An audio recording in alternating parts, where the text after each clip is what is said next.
I would say London in comparison to Delhi, New York, Mumbai even is a lot better. They're a lot more empowered to kind of stand up to their parents or stand up for what their partners. But here it's like, mummy papa ne jo bola, that's like last word. Like that is the gospel truth. Before I went on the dating apps, like I was like, no, there's no way. Like, I'll find someone, organically. Because I used to think I'm like better than this, Like I remember when I swiped on him, it was because he spoke like 3 languages and he'd mentioned it. And I was like, that's kind of cool. People were like, how did you find him? Like, what's the secret? Like, how did it work out? And I'm just like, I give myself all of the credit. I love her. I give myself all of the credit. For young women especially, I think it's important to go on multiple dates, to be with multiple people. I hear so many of my friends and they're like, 2 saal se situationship. Bro, what are you talking about? 2 saal ki situationship? And I don't understand how people fall in situationships. It's amusing. Hello and welcome back to Brunch Club, where the yaps and drinks never run dry. Today we are beyond thrilled to have Ananya joining us. Hello. Welcome, Ananya. Thanks for having me. For those of you who don't know Ananya, who've been living under a rock, Ananya is an amazing, extravagant content creator. Keep going. Is always just lighting up our feeds, blessing our feeds with her amazing content, and is particularly known for being an Indian, a Delhi girl living in London. Yes. So what is the dating scene like in London? Do tell. Currently, I am in a relationship. I've been seeing my partner for a year and a half. I would say London in comparison to Delhi, New York, Mumbai even, is a lot better. I think people are a lot more intentional with dating. When they join the apps, they are mostly looking for a longer term relationship than something casual. People are just a lot more polite there. They're more respectful of your time, and that comes through in all phases of life, even dating. That's not to say that like dating in one city is better than the other. I've obviously had more success dating in London than here, but I still wouldn't go as far as to like generalize and say one is better than the other, but there are such like clear differences. Are there any stereotypes about like Delhi boys that ring true for you in your experience? I mean, I'd like to stay away from like these mass generalizations, but people say that Delhi boys are like emotionally immature or like mama's boys, or just are not very in tune with their emotions. In all my experiences, that has definitely been true. I've felt myself like taking over this like caregiver, and it almost felt like I'm raising a child. That little slight murmur in the back of their heads of like, ye kya kahe, like mere mama kya kahenge, papa kya kahenge, that's always ongoing. Abroad, it's not quite as much, or even if it is, like they're a lot more empowered to kind of stand up to their parents or stand up for their partners. But here it's like, mummy papa ne jo bola, that's like last word. Like that is the gospel truth. You cannot like go against that. In the US, I don't think anybody cared like about what their parents would think. People were just meeting you to have a good time, and like that had its own downfalls. People were a little too blasé about like their family and like the things that to me matter. They do matter. I do feel like family matters. We sometimes have like discussions of like where we want to live in the future. Obviously, I'm an Indian citizen, so you have those discussions like, do you want to continue living abroad or do you want to move back to India? I do want to continue living abroad, is because if I were to move to India as a wife or as like a part of a couple, I know that a lot of responsibilities that I currently share with my partner will fall upon me. So even if it's a really equitable marriage where we're both within the 4 walls of the house, we're both taking care of the house, cleaning up, managing relationships with family, and taking care of someone who is sick, like all of that will be on me. I mean, I'm happy to shoulder some of that, but I want some of the weight of that to go onto my partner as well. Even if your partner is happy to take on roles that are more traditionally like allocated to the wife, people judge. They pass these moral judgments where a man helping out with family or like with the house is always almost like deserves praise, and then for a woman it's her duty. But also on the flip side of that, a man's failure, a woman is held responsible for that. If a man cheats, for example, it's oftentimes the woman who is to blame. Like, why is she not putting out? Is she being a bad wife? It's probably because she's not giving him kids or things like that. And it's like I should not have to be held responsible for my duties and then also a man's personal failure. I've heard people like blame women for a man losing his job, a man not making enough money. He's not responsible for anything. Yeah, and it's just like the difference between the expectations and responsibilities of a man versus a woman here in India is so much more pronounced than abroad. Although, it does exist abroad as well. The UK is also extremely patriarchal, as is the rest of the world. It's just a smidge less than India. So you were on the apps. Yeah. Do you have any dating app stories to spill? On paper, these guys would be great because like you're obviously matching based on something, right? But some of those conversations were just so boring, or just so off-putting. All the guys that I matched with had like good degrees. They went to like an Oxbridge or like an Ivy League or something like that. I was working in like finance or tech because I was like, they'd probably be like well educated or like, earning enough money. So when I did go out with my boyfriend, I was kind of on the tail end of like getting off the apps again. I was like, this is so annoying. But then I had already like had a little bit of conversation with my now boyfriend, and I was like, okay, this guy seems a little bit interesting. I remember when I swiped on him, it was because he spoke like 3 languages and he'd mentioned it. And I was like, that's kind of cool. And I could tell he had like lived across the world. So I was like, there might be something to talk about there. Before I went on the dating apps, like I was like, no, there's no way. Like, I'll find someone organically. I used to think I'm like better than this, I'm just as if, being on the apps is some sort of a failure. But now I'm like, why not? You find everything online, you like groceries, clothes. It's just a facilitator. Yeah. Now I recommend it to everyone. Anytime someone's having an issue, I'm like, get on the apps, For young women especially. I think it's important to go on multiple dates, to be with multiple people, not just to find a partner, but also to learn a little bit more about yourself and be like, okay, wait, I actually don't like this or I like this. So let's pursue this one quality or this personality trait more. And I do wish I had done a lot more of that because I wasted like almost 4 years in a relationship where I could have like been going out, getting wine and dine, learning more about myself.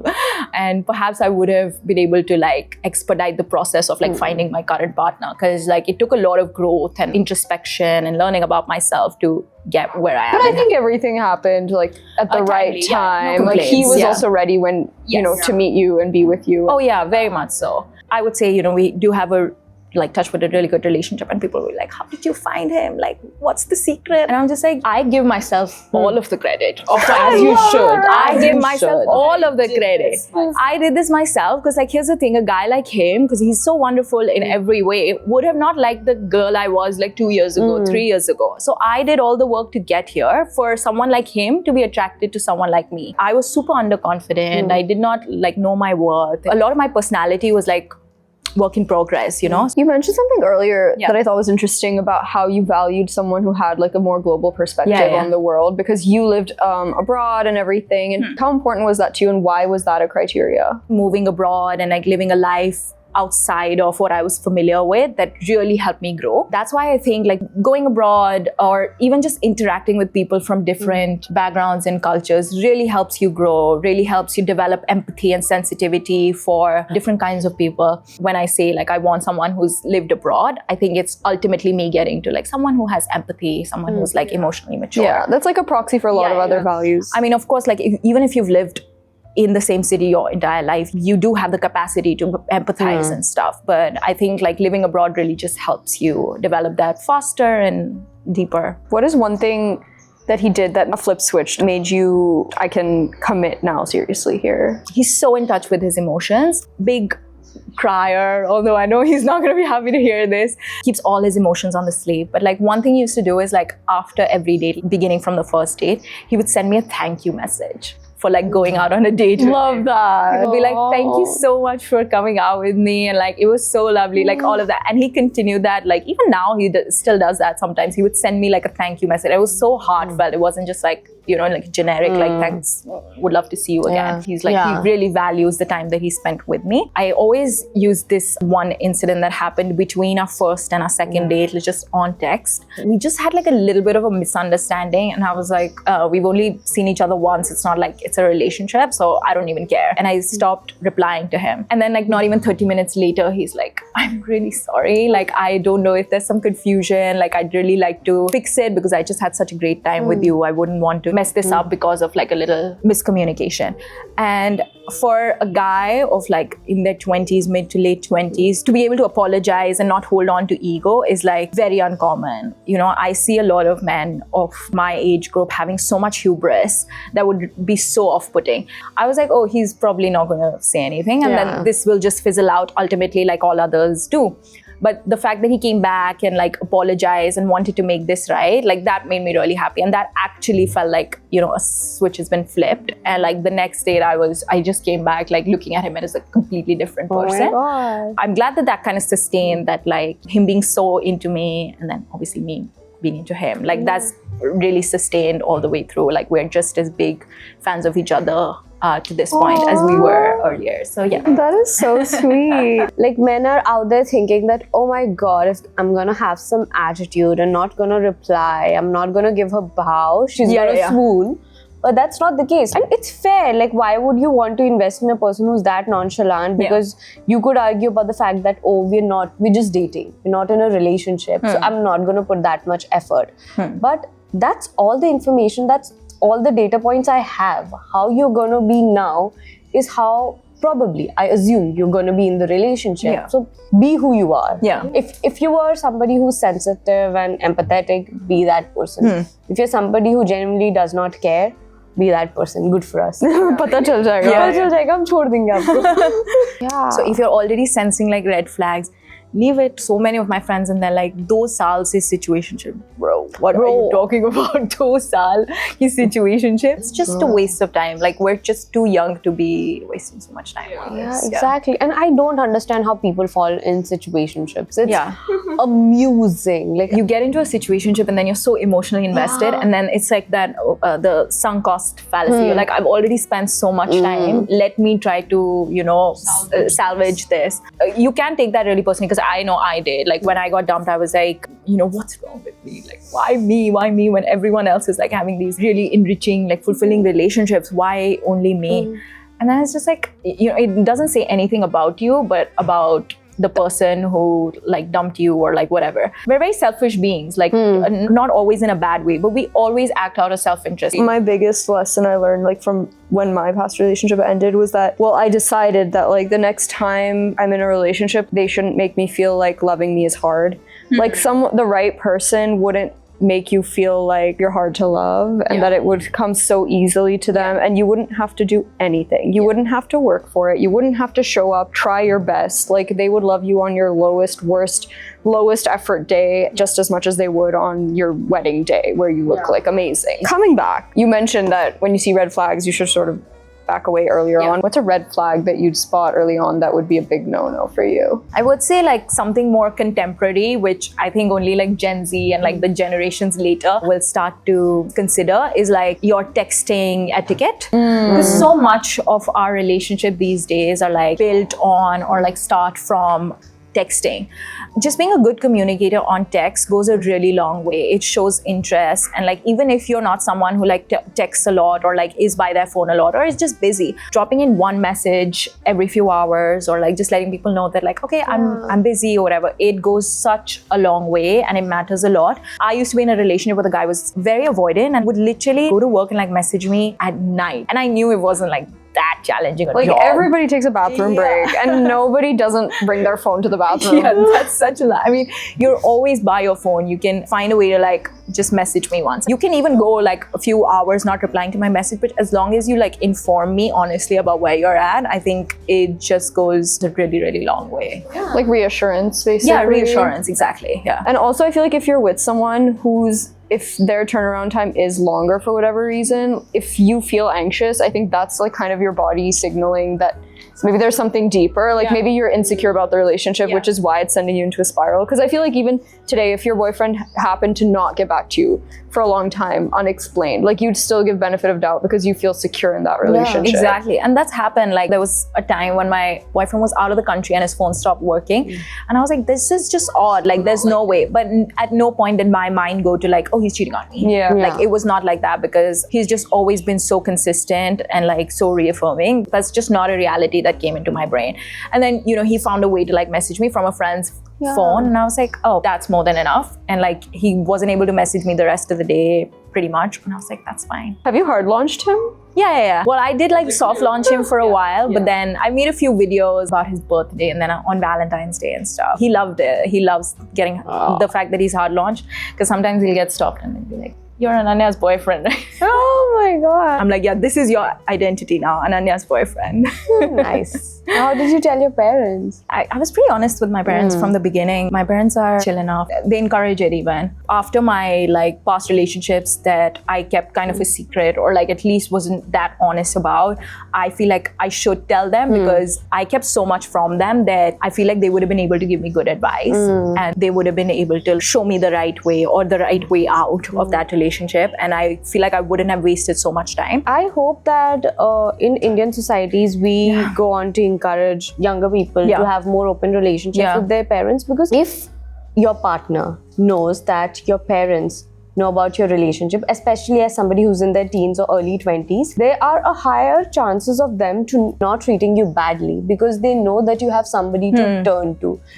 But why do you need your parents' supervision? At a younger age and in tier 2 cities, sometimes being in a relationship is such a hush-hush topic that you don't tell it to your family and you also don't tell it to your friends until very later on. Like it becomes a very much official thing, 6 months, a year go by, and then that's the point of time I've seen people opening up to their friends that, hey, I've been dating this guy. Imagine like being in a relationship with somebody who's not good for you and them knowing that other than them, nobody knows about the relationship and you have nobody to turn to. It's like so isolating to be in a bad relationship. I felt like that. Like I remember I had confided in my best friend who I've known for 20 or so years. Nearly a year before I was dumped by this infamous relationship that I keep talking about. And she was like, this is like really fucked up. Like you guys should break up. I took that as personal offense. I was like, what do you mean? I thought you were going to be supportive. You were going to tell me a solution out. And in my head, because I was so emotionally invested, I was like, she just doesn't get it. We're like star-crossed lovers. We're supposed to go through these ups and downs to like ultimately reach this like nirvana that is somehow like promised to me by Bollywood movies. And then I just stopped telling her because I was afraid of her passing a judgment, which was not a judgment at all. It was her just showing me the way. And then when the breakup finally happened, which was not initiated by me, I was the one who got dumped, which and then I started to like confide more. I started to tell my mom like the things that happened and like other people and stuff, and they were like, girl, what were you doing? Like, I can't believe you like put up with all of that. Girls, especially young girls, we all need like a group of girlfriends, because the thing is, relationships are an emotional setup. You suspend the rational side of your brain to be in love. Like love is this magical, wonderful thing that you're not even supposed to use your brain for, because like it takes the fun out of it. That's why it's important to have friends who are not emotionally invested in that relationship, who are only emotionally invested in your happiness and your life, so that they can be the right side of your brain. But it's a learning process. It's like a canon event. I think we all have that one relationship where we tell our friends afterwards, you know, all the things that he did and we still stayed. I've not seen a male version of it.